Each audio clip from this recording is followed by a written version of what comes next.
We will implode more patriotic news. Thank you. Trump just revealed a massive plot. Nancy Pelosi and Debbie Wasserman Schultz are exposed. Debbie Wasserman Schultz and Nancy Pelosi are truly manipulative when it comes to national security, and President Trump is very conscious about that.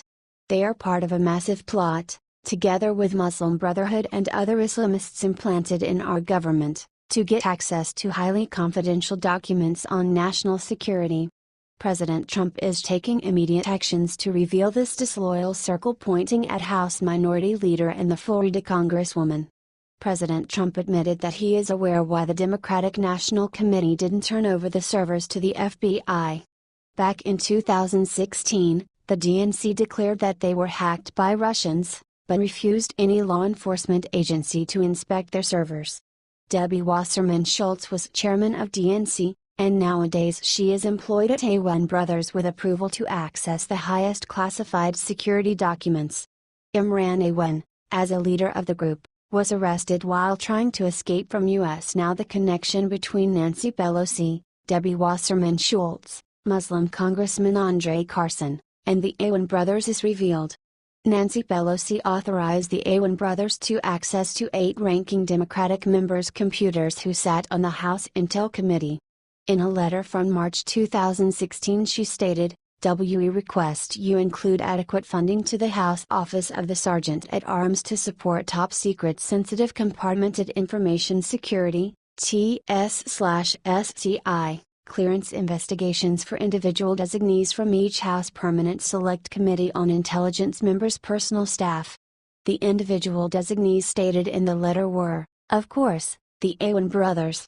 Front Page magazine wrote, the signatories to the letter were Andre Carson, Luis Gutierrez, Jim Himes, Terry Sewell, Jackie Speier, Mike Quigley, Eric Swalwell, and Patrick Murphy.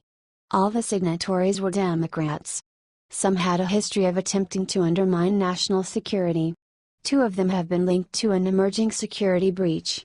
The office of Andre Carson, the second Muslim in Congress, had employed Imran A1. As did the offices of Jackie Speier and Debbie Wasserman Schultz, to whom the letter had been addressed. Representative Andre Carson is the congressman from Indiana who is connected to radical Islamists. Islamists have funded Carson's career to the tune of tens of thousands of dollars. The Center for Security Policy has put together a dossier of Carson's connections to the Muslim Brotherhood. The Brotherhood is the parent organization of many key Islamic terror groups posing a threat to our national security, including Al-Qaeda and Hamas, stated Daniel Greenfield, a famous expert on Muslim terrorism. Greenfield added, Andre Carson shared the stage at a care banquet with Siraj Wahhaj, an unindicted co-conspirator in the World Trade Center bombing, who had once declared, "You don't get involved in politics because it's the American thing to do. You get involved in politics because politics are a weapon to use in the cause of Islam." The main question is why Andre Carson, who is financed from the Muslim Brotherhood, is assisting House Permanent Select Committee on Intelligence. He has access to highly classified national security documents. And of course, here is Nancy Pelosi and Debbie Wasserman Schultz, who authorized the A1 Brothers to be Carson's IT techs. It isn't a surprise that Debbie Wasserman Schultz threatened the Capitol Police chief a couple of weeks ago after the seizure of the computers. President Trump exposed this spy novel, asking FBI why have never had access to the DNC servers. Now, we just need to be patient and trust in Trump that he'll do everything in his power to make these traitors pay for their crimes. Please share this post on Facebook if you want to see them in jail. What is your opinion on this? Scroll down to comment below.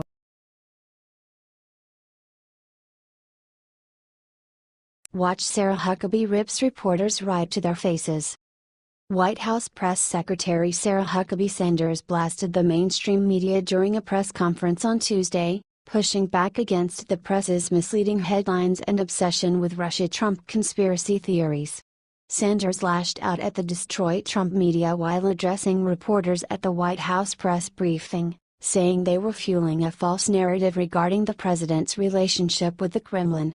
The only thing I see misleading is a year's worth of stories that have been fueling a false narrative about this Russia collusion and this phony scandal based on anonymous sources," said Sanders. "You guys are focused on a meeting that Don Jr. had that had no consequence when the Democrats actually colluded with a foreign government like the Ukraine. The Democrat-linked firm Fusion GPS actually took money from the Russian government while it created the phony dossier that's been the basis for all of the Russia scandal fake news," she added. "And if you want to talk further about a relationship with Russia, look no further than the Clintons," said the press secretary. Hillary Clinton allowed 1/5 of America's uranium reserve to be sold to a Russian firm whose investors were Clinton Foundation donors. "If you guys want to talk about having relations, which you seem obsessed with doing, look no further than there," she added. "You guys want to create a narrative that just doesn't exist." Watch Sarah Huckabee Sanders address reporters above.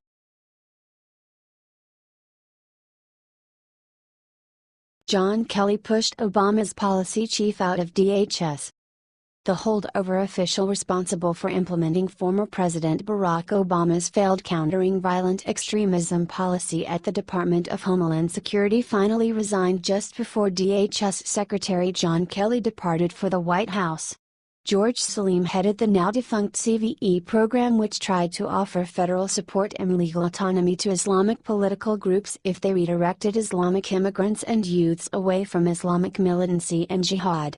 His resignation spotlighted Kelly's decision to replace Obama's failed policy with more direct government involvement in Islamic communities. Kelly may use his new White House job to make his anti-jihad strategy a government-wide policy. On Friday, July 28, Secretary Kelly accepted the resignation of George Salim, a dedicated career professional who served at DHS under 3 presidents, beginning with President Bush in 2005. Said a statement from Acting Secretary of Homeland Security Elaine Duke. She continued, "Over the last 7 months, the Secretary and I often relied on George's thoughtful and reasoned approach to challenging issues. His experienced and steady hand was important as he played a key role in advising me and senior DHS leaders. The department could not function effectively without the selfless service of career leaders like George Salim. He will be missed and I wish him all the best in his future endeavors." In addition, the Office for Community Partnerships will continue its terrorism prevention work under the leadership of Acting Director David Gersten. In December 2015, Salim, then the new director of the Office for Community Partnerships at the Department of Homeland Security, outlined the Obama CVE strategy when he told NPR that Muslim communities were not identifying emerging jihadis. "The research and the statistics have all indicated that peers, people that are in close association with subjects that ultimately commit an act like this, see something that's a little bit out of the norm, but they don't necessarily report it. And so part of our goal is to create the type of partnerships in which peers know when and how to elevate those type of suspicions. We realize that central governments aren't necessarily best placed to prevent and intervene in the process of radicalization. It's, in fact, local actors that are, in fact, best placed on this. What we saw earlier in this year in the White House Summit on Countering Violent Extremism is 3 cities, Boston, Los Angeles and Minneapolis, who are pioneering prevention programs on countering violent extremism in 3 different ways: the local demographics, the local municipal officials and religious leaders. The CVE plan failed, in large part, because immigrant Islamic political activists kept raising their demands in negotiations with Obama's deputies. For example, some Islamic advocates demanded the FBI stay out of Muslim neighborhoods. Many activists also refused to admit the role of Islamic texts in motivating Islamic believers to launch Islamic jihad attacks, despite the repeated use of Islamic texts by U.S.-based Islamic clerics to urge Islamic attacks. In fact, both Obama and Salim echoed those "No Islam Here" hardline claims. In 2016, Salim told a House committee that to be successful in our homeland security efforts, we have to underscore and reinforce the fact that ISIL does not represent Islam and cannot justify its barbaric terrorism with twisted interpretations of one of the world's most prominent religions. The successful Islamic opposition to Obama's CVE was admitted by the Washington Post, which wrote in July 2016, an FBI plan only heightened suspicions among some civil rights and Muslim community leaders. Meanwhile, in Boston, Los Angeles and Minneapolis, federal pilot programs announced in 2014 to prevent extremism have met such fierce resistance from local Muslims that the first two remain mired in the developmental stage.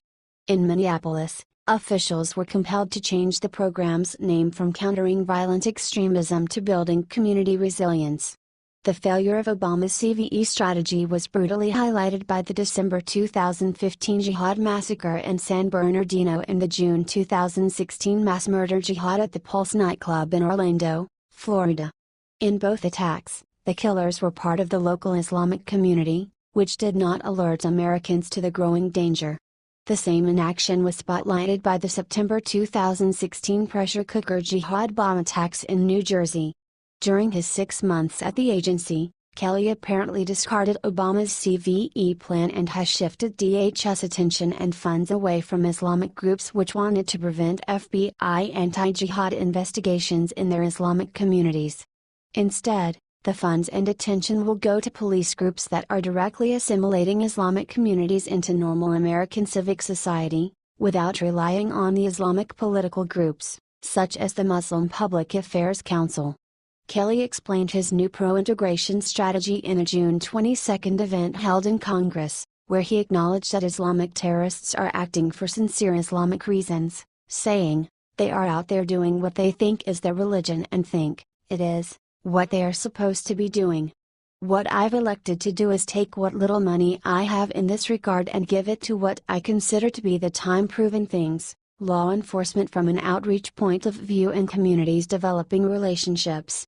So that there's an open line of communication so they know if they see this, advocacy or preparation for violence, happening in the home or they see it happening, that is to say, the move towards radicalism, or they see it happening in the churches or mosques, they know to call someone before that person typically crosses the line."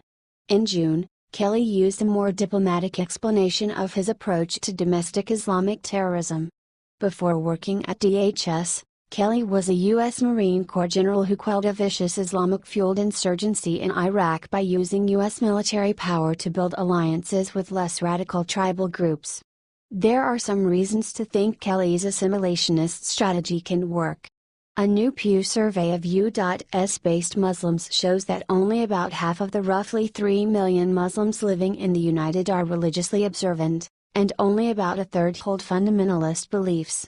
This ratio may allow pro-assimilationist Muslims to quickly spotlight militant Islamic believers, despite opposition from Islamic political activists and groups who want to segregate Muslim communities from U.S. society. Those hardline Islamic activists include Linda Sarsour, who recently told an Islamic political audience that, "Our number one and top priority is to protect and defend our community. It is not to assimilate and to please any other people in authority. Our obligation is to our young people, is to our women, to make sure our women are protected in our community, and our top priority, even higher than all those priorities, is to please Allah and only Allah." What I believe that people can learn from my experience is that you can be unapologetically Muslim, unapologetically Palestinian American, hold strong conviction, have strong ideology and politics and still become a mainstream American who can inspire and still resonate with people outside of the Muslim community. We do not have to give up any part of our identity. I will not be in a space where any group or any organization or individual tells me that there is a part of my Muslim identity that is not welcome into any space. That, my sisters and brothers, is not going to fly with us in the Muslim.